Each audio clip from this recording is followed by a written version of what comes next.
Como han visto en casos anteriores, nunca debemos juzgar un libro por su portada. Los pensamientos más viles y destructivos pueden esconderse tras una fachada de gentilismo y buenos modales. Seres humanos que aparentan tener una vida común, sin embargo, en la intimidad de una supuesta persona normal, pueden habitar monstruos, capaces de cualquier cosa solo por satisfacer sus particulares instintos salvajes. Tras una larga serie de incendios en Inglaterra que acabaría con la vida de múltiples personas y que se pensaban eran incendios accidentales, descubrirían a un joven de nombre Peter Dimsdale, bastante tímido y con una discapacidad, que sería para sorpresa de todos el perpetrador de dichos incendios, acabando con personas de una forma dolorosa e inhumana, incluyendo niños y adultos mayores. Perpetró el primero cuando tenía tan solo 10 años y no se detuvo a partir de ese momento. Las autoridades siempre creyeron que el fuego era accidental y no imaginaron la existencia de un pirómano. Este pensamiento provocaría que los incendios de Peter Dimsdale no sean investigados, llevándose innumerables vidas en el camino de su carrera criminal y piromaníaca. Para dar mejor contexto, la piromanía es un trastorno del control de impulsos que se caracteriza por la provocación de incendios y la atracción por el fuego. El paciente, llamado piromaníaco o pirómano, siente relajación y placer tras el inicio del incendio o al ver sus consecuencias. Yo nunca quise matar, soy un servidor del fuego. El fuego es mi amo. Es por eso que causo los incendios, dijo Peter Dimsdale, que para entonces se había cambiado el nombre por Bruce Lee, como el actor karateca, cuando comenzó a confesar sus crímenes como pirómano hasta llegar a la suma de 26 víctimas. Corría diciembre de 1979 y Dimsdale llevaba por entonces 6 años y medio incendiando casas y, en muchos casos, causando la muerte de sus habitantes. Desde que el 23 de junio de 1973, cuando todavía no había cumplido 13 años, prendió fuego a la vivienda de la familia Ellerington, en la ciudad de Kingston upon Hull, sin que nadie sospechara de él. El incendio había conmocionado a la tranquila ciudad británica porque le costó la vida a uno de los chicos que vivían allí, el pequeño Richard, de apenas 6 años. El horror no se debió entonces solo a la muerte de la criatura, sino a las circunstancias en las que se produjo. Cuando comenzó el fuego, toda la familia dormía. Estaban los padres de Richard, sus 2 hermanos y otros 2 niños, a los que uno de los hijos mayores se había invitado a jugar hasta tarde y pasar allí la noche. Richard dormía solo en la habitación del frente de la casa, mientras que los otros 4 chicos habían armado campamento con colchones en el piso en otro dormitorio. Los padres se despertaron por el humo que venía de la parte delantera de la casa y corrieron a sacar a sus hijos y los amigos. En la desesperación, creyendo que todos dormían en la habitación donde se habían quedado jugando, corrieron hacia allí y los hicieron salir hacia el jardín de fondo. Recién en ese momento se dieron cuenta de que Richard no estaba, pero ya era tarde.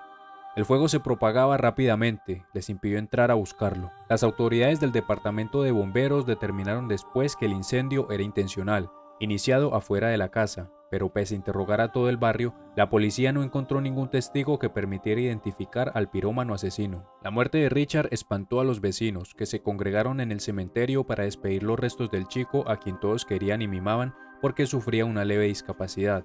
También fueron representantes del colegio especial al que asistía, que llevaron algunos de los alumnos mayores, entre los cuales se contaba un chico de 12 años que padecía de una leve cojera en su pierna derecha, y se llamaba Peter Dimsdale.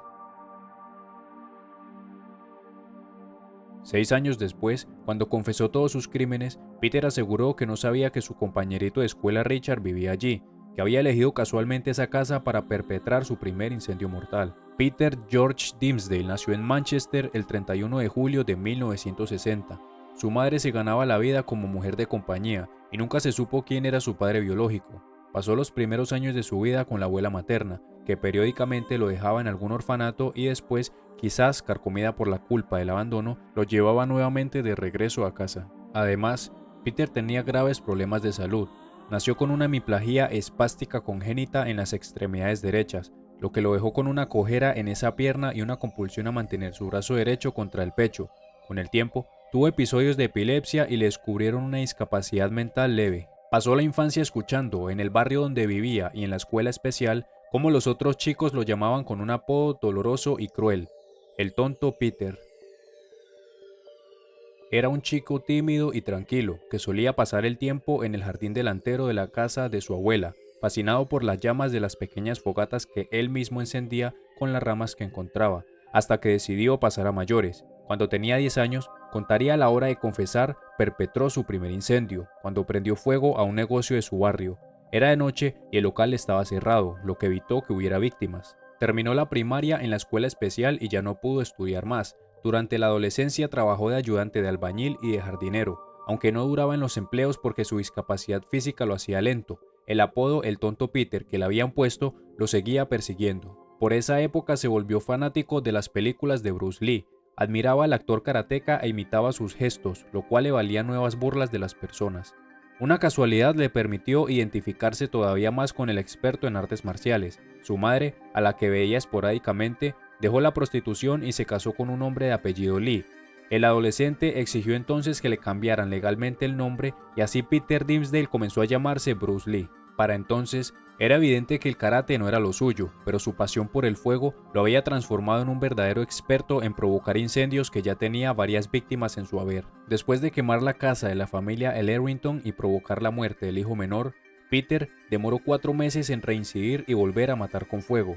El 12 de octubre de 1973, Bernard Smythe, un solterón casi ermitaño que vivía solo, murió quemado en su pequeña casa en Kingston upon Hull. Lo encontraron achicharrado sobre un sillón que tenía en la sala, donde solía dormir. Las pericias determinaron que el incendio había comenzado a partir de una combustión de parafina, pero nadie sospechó que fuera un crimen. El hombre tenía 2 calentadores de parafina en la habitación y además se encontraron restos de una vela. La hipótesis fue que, como se había producido un corte de luz, Smythe la había encendido antes de quedarse dormido y que las llamas se propagaron cuando la vela cayó en la alfombra. No se investigó más, y solo cuando Peter, que ya se llamaba Bruce Lee, confesó su autoría, se supo que había sido un incendio intencional. La periodicidad de los incendios de Peter pareció entonces acelerarse con la velocidad de propagación del fuego sobre materiales propicios. Apenas 15 días después de matar a Smythe, provocó un nuevo incendio que le costó la vida a David Brewer. Brewer tenía 34 años y estaba reponiéndose de un accidente de trabajo en la casa de su madre, que le había acondicionado una cama en el living para tenerlo con ella y poder atenderlo mientras se recuperaba. La señora no estaba en la noche del 27 de octubre de 1973, cuando David gritó desesperado al despertarse envuelto en llamas sobre el sofá. Un vecino pudo entrar, la puerta estaba sin llave, y trató de socorrerlo apagando el fuego con toallas mojadas. Agonizó durante una semana en el hospital antes de morir. La rápida intervención del vecino impidió que el fuego se propagara más allá del sofá, donde podría alcanzar el piso de linóleo que lo circundaba, una estufa de querosene y un improvisado tendedero de ropa que había en la habitación. Los bomberos dijeron que el incendio se había iniciado cuando el fuego de la estufa alcanzó una de las prendas que estaban colgadas para que se secaran en el tendedero. Archivaron el hecho como un accidente, y siguió así hasta que Peter contó la verdad.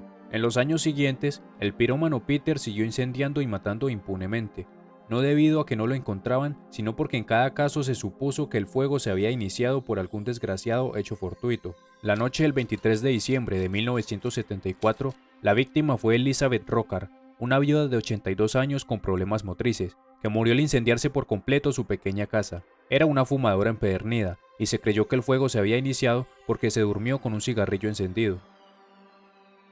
Andrew Edwards no había cumplido 1 año cuando murió quemado en su cuna. El bebé y sus 2 hermanos habían quedado al cuidado de su bisabuela para que los padres pudieran ir al cine. Los 2 chicos más grandes, de 3 y 4 años, estaban jugando en la planta baja y, cuando se inició el fuego en un armario, la mujer alcanzó a sacar a los 2 chicos y dejarlos en manos de unos vecinos. Quiso volver a entrar para rescatar a Andrew, pero el bebé estaba durmiendo en el piso superior y tuvieron que detenerla porque el fuego ya había tomado prácticamente toda la casa. La versión oficial fue que los 2 chicos, en un descuido de la bisabuela, habían tomado la caja de fósforos que estaba en la cocina y encendido algunos para jugar. Cuando se quemó la casa de la familia Tucker, el 2 de enero de 1977, se creyó también que las llamas empezaron por una causa fortuita, en ese caso por una chispa que había saltado de la chimenea encendida en el living. La señora Tucker pudo sacar a su hija mayor, pero no a la pequeña Katrina, de 6 meses, que dormía en el piso superior. La mujer juró que la estufa no estaba encendida, pero la policía y los bomberos creyeron que lo decía por culpa o, quizás, porque lo había olvidado por impacto del shock. La piromanía de Peter se cobró 11 muertes en un solo incendio el 5 de enero de 1977, cuando prendió fuego una residencia en Wisley. alquilada por el municipio local para transformarlo en un albergue para personas mayores. Esa noche, el sereno vio una columna de humo saliendo del primer piso y llamó por teléfono a los bomberos, que no demoraron en llegar. Sin embargo, fue tarde. La mayoría de las personas que dormían allí tenían problemas de movilidad, por lo que no pudieron escapar. Las crónicas registran que perdieron la vida ahogados por el monóxido de carbono o quemados por las llamas. Todas las víctimas registradas eran personas que superaban los 75 años de edad. Peter provocaría todavía 3 incendios más antes de ser capturado, con lo que la suma de víctimas fatales ascendió a 26. La mayoría eran adultos mayores o niños de corta edad. Nadie sospechaba de Peter, el tonto Peter, ayudante de jardinero y de albañil, hombre de hábitos pacíficos y algo corto de entendimiento. Bruce Lee, como ahora se llamaba Peter, encendió su último fuego el 4 de diciembre de 1979 en la casa de la familia Hasty, en Hull, donde murieron los 3 hijos del matrimonio. Esa fue la primera vez que alguien vio a un sospechoso. Alarmado por el fuego, un vecino observó cómo un hombre corría cojeando y se subía a un auto de marca Rover. Con esos 2 datos, la policía detuvo finalmente a Bruce George Lee, que media hora después, ya en la comisaría, confesó la autoría del incendio. Y no solo eso, enumeró todos sus incendios anteriores, incluidas las fechas aproximadas, aunque sin dar explicación de cómo los había provocado. Con el avance de los interrogatorios, también comenzaron a aparecer las dudas. El pirómano confeso se contradecía de un día al otro y no daba precisiones. Hubo quienes pensaron que Peter era en realidad un mitómano que alimentaba su historia con las crónicas que había leído en los diarios. El caso fue elevado a juicio en enero de 1981 en el Tribunal de la Corona de Leeds, donde el pirómano se declaró inocente de 26 cargos de asesinato, pero culpable de 26 cargos de homicidio involuntario por motivos de responsabilidad disminuida y de 11 cargos de incendio provocado. Los fiscales aceptaron las declaraciones de culpabilidad, diciendo que no era de interés público incurrir en los gastos de un juicio. Por decisión de los jueces, Peter fue internado en el Hospital Especial de Park Lane de la ciudad de Liverpool y luego trasladado al Rampton Secure Hospital. Comenzó a tener salidas transitorias en 2016, sin que la justicia informara a los familiares de las víctimas. Por eso, cuando en junio de ese año, Peter fue fotografiado por un reportero del gráfico Daily Mirror al salir del centro de salud y pasear frente a las puertas de una escuela, hubo fuertes reclamos a la justicia británica. Es un peligro para la sociedad. La idea de él caminando cerca de los niños me enferma. La policía siempre dijo que nos mantendría informados de lo que estaba pasando con él en cada etapa, pero no nos avisaron, declaró a un diario inglés Ross Fenton, una mujer que perdió a su bebé por nacer al quedar atrapada en uno de los incendios provocados por el pirómano. Este fue el caso de hoy. Si te gustó, te invito a dejar tu like y suscribirte. Dime qué opinas de este terrible caso. Si tienes sugerencias, estaré feliz de leerte. También quiero agradecer el gran apoyo que recibieron mis videos anteriores. Sin más por decir, hasta la próxima.